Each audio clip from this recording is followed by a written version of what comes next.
कभी आपने सोचा है, अगर 1947 में भारत और पाकिस्तान का बंटवारा नहीं हुआ होता तो आज भारत कितना अलग होता।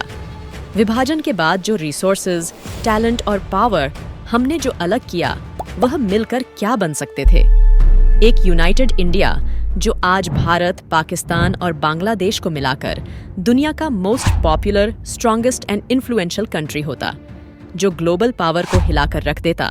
Hello everyone, welcome to Quizwala YouTube channel. चलिए आज डिटेल में जानते हैं और देखते हैं कि पॉपुलेशन, मिलिट्री इकोनॉमिक पावर और पॉलिटिकल स्टेबिलिटी के बेस पर यूनाइटेड इंडिया कैसा होता। 1947 का विभाजन दक्षिण एशियाई इतिहास का सबसे महत्वपूर्ण समय था, जिसने सिर्फ पॉलिटिकल बाउंड्री को नहीं बल्कि करोड़ों जिंदगियों, कल्चर और इकोनॉमिक्स को अलग कर दिया, और जिससे भारत, पाकिस्तान और बांग्लादेश अलग अलग देश बने। सबसे पहले अगर जनसंख्या की बात करें तो आज भारत की जनसंख्या 140 करोड़ है, पाकिस्तान के पास लगभग 24 करोड़ और बांग्लादेश के पास 17 करोड़ की आबादी है।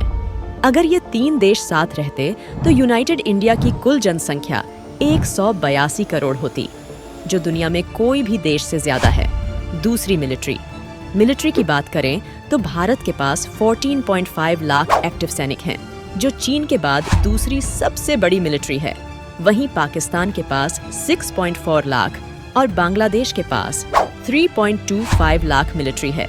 अगर इंडिया यूनाइटेड होता तो यूनाइटेड इंडिया के पास 24 लाख से भी ज्यादा एक्टिव सेना होती, जो दुनिया में सबसे ज्यादा होता। वही विभाजन के बाद जो सबसे बड़ा मुद्दा बना, वह है जम्मू और कश्मीर का। अगर विभाजन नहीं होता तो यह समस्या कभी होती ही नहीं।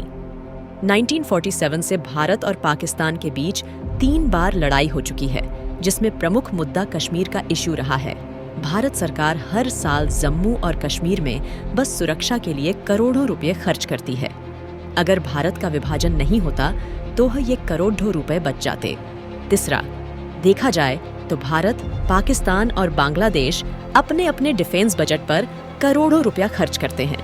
अगर तीनों देश एक साथ रहते तो यह बजट कहीं न कहीं और बेहतर तरीके से उपयोग होता, जैसे स्वास्थ्य सेवा में, शिक्षा में या इंफ्रास्ट्रक्चर डेवलपमेंट में। चौथा, अगर विभाजन नहीं होता तो पाकिस्तान आतंकियों का गढ़ नहीं बनता। इसके बाद भारत में 2001 के संसद हमले और 26/11 मुंबई अटैक जैसे आतंकी हमले नहीं होते।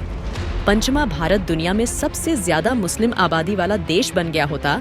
पाकिस्तान में 24 करोड़, भारत में 20 करोड़ और बांग्लादेश में 15 करोड़ मुस्लिम रहते हैं। अगर बंटवारा नहीं होता तो इस वक्त भारत में 59 करोड़ मुस्लिम आबादी होती। इसी के साथ भारत इंडोनेशिया को पीछे छोड़ दिया होता। अभी इंडोनेशिया 25 करोड़ लोगों के साथ दुनिया का सबसे अधिक मुस्लिम आबादी वाला देश है।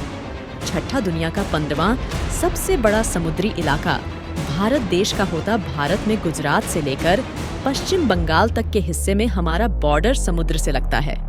ऐसे में तटीय सीमा के अलावा देश की एक समुद्री सीमा भी होती है, जिसे एक्सक्लूसिव इकोनॉमिक जोन कहते हैं। इस क्षेत्र के पानी और उसमें मिलने वाले सभी खनिज पदार्थों पर देश का हक होता है।